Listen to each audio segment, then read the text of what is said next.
grande semelhança que está acontecendo entre a difusão da Bíblia, que aconteceu de semelhança com a difusão da Bíblia, e agora a mesma coisa na difusão do Livro do Céu, dos escritos da serva de Deus, Luísa Picarreta. Vamos contar para você como foi para podermos ter hoje a Bíblia em nossas mãos. A dificuldade, a guerra, em parte, né? em poucas palavras, um comecinho de como foi uma guerra sangrenta para podermos ter hoje a Bíblia em nossas mãos. E também nós estamos passando de novo pelo mesmo problema. Agora, para termos o livro do céu impresso em nossas mãos, estamos também passando pelas mesmas coisas que somente estão se repetindo. Porém, nós aceitamos a vontade de Deus. Ele está no comando. Nós só estamos fazendo um estudo, uma colaboração para que nós saibamos que tudo está dentro da vontade divina. É só essa a nossa intenção. Vamos ler um texto de Daniel Hopes, no livro O que é a Bíblia. Um resuminho rápido do que ele fala sobre como surgiu a Bíblia e a dificuldade que os católicos se encontraram nessa difusão da Santa Bíblia. E assim, nós novamente estamos passando pelo mesmo problema com os escritos da serva de Deus, Luísa Picarreta. Acompanhemos esse texto. O livro mais lido do mundo.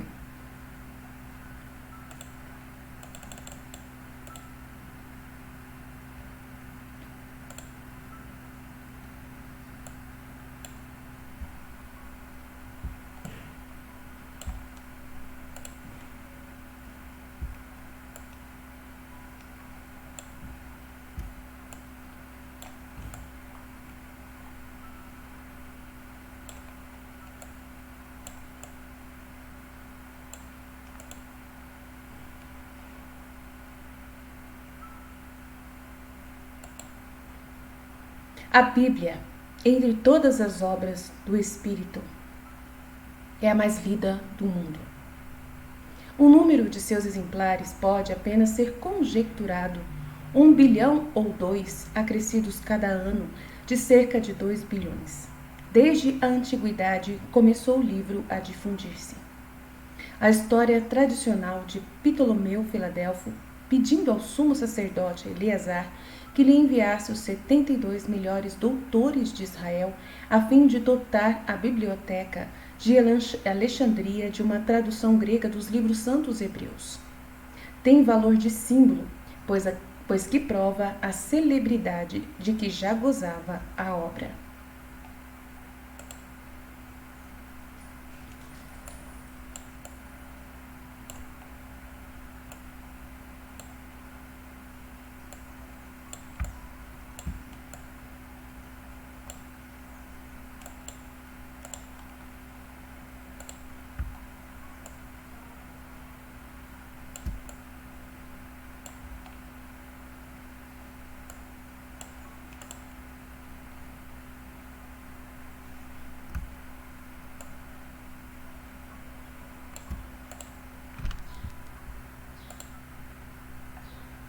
A expansão da Bíblia tornou-se mais vasta ainda quando os cristãos, tendo acrescentado à parte judaica o que continha a suprema revelação trazida por Jesus, contribuiu para aumentá-la. Foi a Bíblia copiada nos conventos, os grandes da terra timbraram em possuir-lhe exemplares. Quando Gutenberg inventou a imprensa, foi da Escritura Sagrada que retirou o primeiro texto ao qual aplicou a nova técnica. Em nossos dias pode-se ler a Bíblia em quase todas as línguas, pelo menos as mais importantes. Quantas traduções já foram enumeradas? 730? 1140? Segundo os autores, variam os algarismos. Existem tanto em japonês como em árabe, em bretão como em flamengo e até em esquimó. Poder-se-ia assinalar o ano de 1817 em que apareceu pela primeira vez em língua africana. Era então em Malgache, enquanto Morrison produzia a primeira versão chinesa. A presença desse livro não cessa de difundir-se. No século da morte de Deus, este sucesso vem confirmar-se, afirmando a soberania da palavra, dessa palavra da qual foi dito que ela nunca haveria de passar. Os católicos em face da Bíblia. Não é preciso, contudo, confessar que nesse campo, durante muito tempo, atardaram-se os católicos. Nós chegamos atrasados. Durante cerca de 300 anos, mantiveram-se ante o livro dos livros numa atitude de muita cautela e desconfiança. Tal foi uma das consequências da terrível crise que atravessou o mundo cristão no decurso do século XVI e da ruptura que assinalou na marcha dos destinos da Igreja, a Revolução Protestante. Enquanto, contudo, obrigado no castelo de Wartburg, que o ocultava dos olhos dos seus inimigos, empreendia Lutero sua grande obra, a tradução alemã da Bíblia. Não é exato dizer-se que todo o catolicismo desinteressava-se dos livros santos. Entre a invenção da imprensa em 1450 e esse ano de 1520, no qual o antigo monge augustiniano punha-se ao trabalho, 156 edições latinas da Bíblia haviam surgido. E para não citar senão as do seu próprio país, 17 versões em língua alemã. Não fora, porém, de dúvida que essas publicações eram dirigidas quase exclusivamente somente a especialistas, não tendo o povo a elas acesso. Então está dizendo aqui que Lutero estava empreendendo uma grande obra de traduzir sozinho a tradução alemã da Bíblia para dar para o povo, Mas a Bíblia já existia, mas estava nas mãos somente dos grandes estudiosos, especialistas, sacerdotes, bispos, professores, de teologia e assim por diante. O livro, que deveria encontrar-se noite e dia entre as mãos dos homens piedosos, jazia em geral, envolto em poeira, na mão desses estudiosos.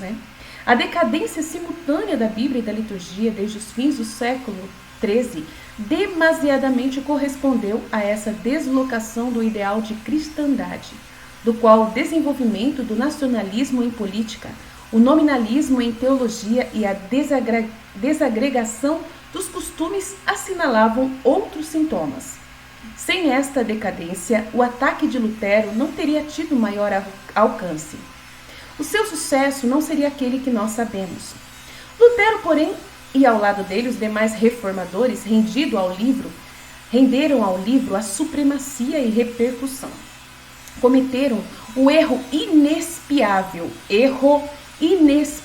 de separá-lo da tradição católica, que foi quem lhe forneceu o texto e contribuiu para elucidá-lo. Então ele retirou esse texto da Bíblia, todo esse compêndio da Bíblia das mãos da Igreja Católica. Então, eles devem a Bíblia a nós.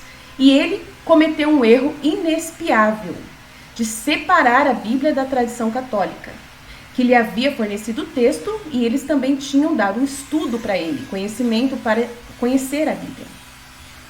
Tornada para o homem fonte única de fé e vida espiritual, oferecia a Bíblia ao Lutero o meio de se retirar da igreja, da sua organização social. Ele viu dessa forma, que a Bíblia nas mãos dele era a arma que ele precisava para se retirar da igreja, para lutar contra a igreja, para ir formar outra igreja, de sua organização social, da tradição e da hierarquia. A Igreja Católica mediu o perigo dessa quebra na evolução histórica da mensagem cristã e dessa individualização da crença. E conforme vontade divina reagiu, então, pelas medidas de proteção que tomou o Concílio de Trento, principalmente pela interdição aos fiéis de lerem a Sagrada Escritura nas traduções em língua vulgar, que não tivessem sido aprovadas por ela. Então, a Igreja, ela exige, que os fiéis só leiam a Sagrada Escritura com acompanhamento de comentários, conforme a tradição católica, para a segurança da fé católica. Então, os escritos da Luísa Picarreta estão nas mãos, neste instante, da Igreja, que está preparando os escritos da serva de Deus Luísa Picarreta com comentários para não fugirmos da tradição católica. Então, a vontade divina está trabalhando para fins de manter a nossa igreja unida, para que não aconteça novamente, através do livro dos escritos da Luísa Picarreta, uma nova revolução contra a Igreja Católica. Prudência? Talvez excessiva, como se está se repetindo agora com os escritos da serva de Deus Luísa Picarreta, e certa influência do jansenismo deram a essa interdição um caráter de rigor absoluto que não possuía. Tornou-se corrente ouvir-se repetir que a Bíblia está no index, naquela época, e que um católico não deve ler a Bíblia. A crise do modernismo no início deste século, em que trabalhos imprudentemente conduzidos puseram em causa a autenticidade da Sagrada Escritura, muito contribuiu também para desenvolver esta desconfiança. Havia nisto, para os católicos, uma grave perda. Como ser plenamente cristão, cortando-se as próprias raízes que permitiram à fé cristã viver e expandir-se? Foi o grande mérito dos papas nestes últimos 60 anos, o terem medido a amplitude desta perda e procurá-lo saná-la. 3 grandes encíclicas restabeleceram a verdade e a Bíblia em seus direitos. As encíclicas de 1893, do Leão XIII, a encíclica de Benedito XV, por ocasião do 50º centenário de São Jerônimo, em 1920, eu acho que é isso, e a radiosa mensagem de Pio XII, em 1943, o Divino Infante, que foi ponto de partida do renascimento bíblico atual. E hoje a igreja fala: leiam a Bíblia, tenham a Bíblia em suas casas, ninguém pode ficar sem a Bíblia. Ao mesmo tempo, criadas pela Santa Sé ou encorajadas em sua fundação, surgiram várias instituições, como a Comissão Bíblica Pontifícia, em 1902, que fixa em matéria de escritura sagrada o ensinamento comum da Igreja.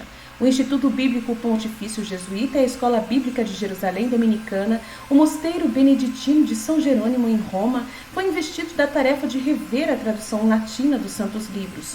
A maior e mais importante, pois que é em latim que os textos sagrados são empregados na liturgia. Lede a Bíblia. Diz, portanto, doravante aos seus filhos a Igreja Católica, em todos os países do mundo em que sua autoridade é reconhecida, considerável esforço realiza-se sob nossos olhos a fim de ser cumprida tal admoestação. Leiam a Bíblia. Somente na França, 6 traduções, uma velha de 60 anos, mas desde pouco tempo renovada, outra de 20 anos e ainda 4 bem recentes, são a partilha de um público dia a dia mais numeroso. Uma delas, patrocinada pelo cardeal Lienart, apenas em 4 anos ultrapassou 300 mil exemplares. Portanto, hoje em dia, bem fácil os católicos conformarem-se com a ordem do cânon 1391 e de somente lerem a Bíblia em edições autorizadas. Quanto ao número de publicações consagradas à Bíblia, é de pasmar. Cerca de 200 obras em língua francesa só em 1954 e inúmeros artigos. Este esforço e tamanho sucesso tem um sentido. Não é mais aos caprichos do livre exame que se acha relegado o texto sagrado, transmitido aos fiéis pela própria Ecclesia Mater, a igreja, nossa igreja, a igreja a Madre Igreja, que o interpreta segundo as lições dos 20 séculos acumularam do fio da tradição. A Escritura Sagrada retomou seu papel de laço vivo e fonte inesgotável. Ler a Bíblia não é mais lançar-se em uma aventura pessoal, em revolta contra a autoridade, como fez Lutero, em revolta contra a tradição, a hierarquia e os dogmas estabelecidos. Não, é praticar um ato superior de fidelidade e adesão à Santa Igreja Católica e compreender os meios que Deus utiliza para reafirmar sua vontade divina. Assim, o livro sagrado surge como elemento determinante na opinião fundamental do século XX entre a fé e a repulsa. Há doravante uma humanidade que vive da Escritura, do livro dos livros, e outra que a repele. Porquanto há uma humanidade que concebe a vida sem Deus e outra que faz dele, como a própria Bíblia, o alfa e o ômega de tudo. O princípio e o fim de tudo. Céus e terras passarão, mas a vossa palavra não há de passar. Mais uma vez, nos encontramos nessa espera. A Igreja novamente detém em seu poder os escritos mais importantes para esse novo tempo profetizado. por muitos de seus profetas. Esses escritos, que nos foram confiados pela serva de Deus Luísa Picarreta, por ordem autorizada do seu arcebispo, a cuja diocese ela pertence, Corato, na Itália, podem dividir-se em 3 partes. A primeira parte é um breve resumo de sua infância e juventude, antes que fosse condenada a ficar na cama. Trata-se de um verdadeiro resumo escrito ultimamente por obediência, sem o qual, por nada deste mundo, teria revelado suas antigas memórias. Mas são notícias que revelam Nosso Senhor e predestinava para coisas sublimes. Quando recebeu esta obediência, consultou Nosso Senhor e desejaria que lhe fosse afastado este cálice sem que o tivesse que beber. Todavia, Nosso Senhor apoiou a obediência e eis como ela se refere a esta questão. A segunda parte, que compreende os volumes 1 ao 10º, é formada por escritos que remontam à sua vida juvenil, e nele se refere ao começo das revelações atribuídas ao Nosso Senhor, que a instrui ao início sobre as práticas de piedade, a mortificação e exercício de todas as santas virtudes da fé, da esperança, da caridade, da humildade, da pureza, da obediência, da mansidão, da constância nas obras de bem e acerca do amor divino e das coisas semelhantes. Trata-se de lições admiráveis, que revelam o espírito sobre-humano com características muito simples. A terceira parte do Livro do Céu refere-se à finalidade pela qual o nosso Senhor Jesus Cristo quis escolher sua alma, como instrumento de sua mão onipotente, plasmá-la à sua maneira e fazer dela um veículo, um canal, para manifestar ao mundo uma doutrina totalmente nova, que ensina o que quer dizer vontade divina, e preparar assim o grande triunfo do terceiro Fiat sobre a terra. O primeiro Fiat criou do nada o universo. O segundo Fiat, pronunciado pelos lábios puríssimos da Santíssima Virgem Maria, saudada pelo anjo, está associada à encarnação do Verbo Divino no seu seio puríssimo e, por conseguinte, a redenção do gênero humano. O terceiro Fiat deixou o nosso Senhor Jesus Cristo na grande oração do Pai Nosso, com aquelas palavras divinas: Fiat voluntas tua, secut cielo et terra, seja feita a tua vontade, assim na terra como no céu. Esta súplica do terceiro Fiat, que desde há 20 séculos brota dos lábios dos filhos da Santa Igreja Católica, no sacerdócio real do grande sacrifício da Santa Missa, apesar de todas as oposições e iniquidades humanas, vai ser cumprida. Ela não pode deixar de ser ouvida. Todos os santos, doutores, pregadores e mestres da teologia cética decantaram o cumprimento da vontade de Deus como o ápice da perfeição. São reconhecidos 3 graus: uniformidade com os quereres divinos, conformidade com os mesmos e a transformação, ou seja, o aniquilamento da nossa vontade na vontade divina. Mas as revelações que enchem os volumes manuscritos da autora da Paixão sobre este argumento têm a característica de uma instrução totalmente nova e celeste, e no modo fácil e persuasivo. As comparações e as semelhanças ilustram de modo admirável esta doutrina ditada, às vezes com autoridade, ao ponto de fazer recordar a afirmação de São João no Evangelho. Jesus ensinava com autoridade. Aos 3 graus de uniformidade, da conformidade e da transformação com a vontade divina, esta nova doutrina acrescenta um 4º grau que sintetiza tudo e que até agora nunca foi expresso por nenhum escritor, mas que de certa forma já está presente nos livros sagrados, especialmente nos salmos e nas cartas do apóstolo das gentes. Este grau diz respeito a operar em tudo na vontade divina. Quando apareceu esta fórmula pela primeira vez nos 2 pequenos tratados do Relógio da Paixão, para muitos, e podemos dizer até mesmo para todos, pareceu pouco compreensivo. No entanto, algo deveria ser entendido. À primeira vista, considerando a preposição em, articulada ou não, que abre para um leque grande de significados. Operar em, e não, e não na vontade divina. Operar em tudo e não operar no... Como que ele está falando aqui? No entanto, algo deveria ser entendido à primeira vista, considerando a preposição em, operar em tudo na divina vontade. Em tudo.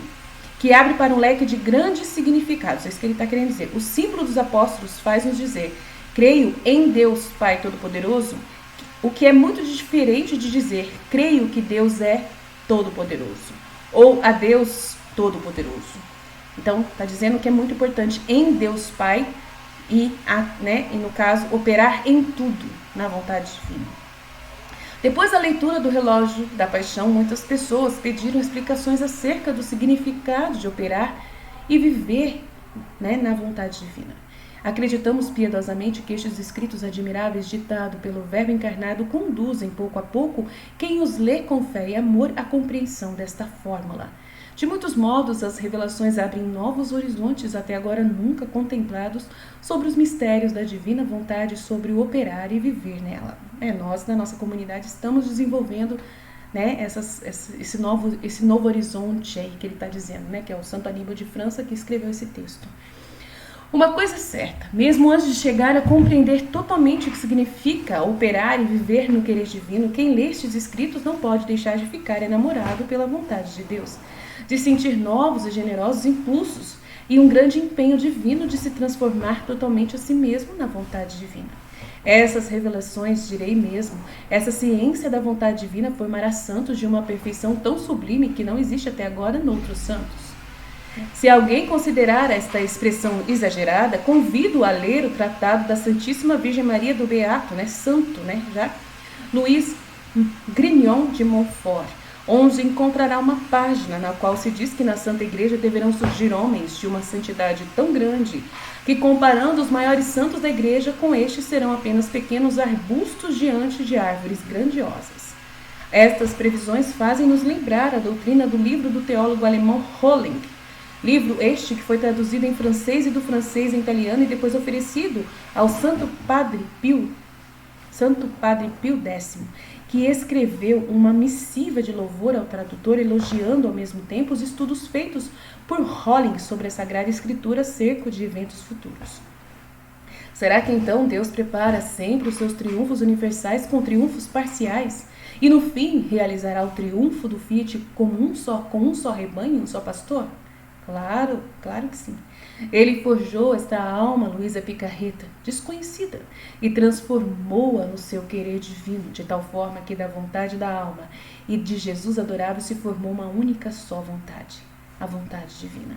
Quem sabe quantas almas se hão de formar com esta doutrina celeste antes que aconteça o seu triunfo universal.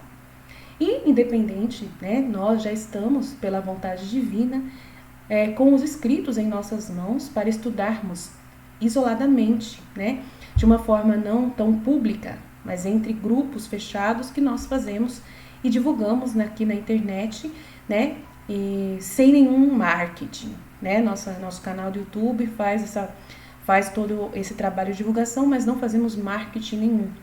Então não é fácil nos encontrar. Por isso nós estamos tranquilos, só vai nos encontrar quem realmente Jesus quiser trazer para nós. E eu convido você que encontrou esse canal, que divulgue para aquelas pessoas queridas que é do seu contato, para que você possa fazer desde já, esse trabalho de divulgação desses escritos maravilhosos que em breve, pela vontade divina, teremos em nossas mãos totalmente traduzidos, impressos e à disposição com esses comentários que a Igreja Católica está preparando nos enviar. Amém?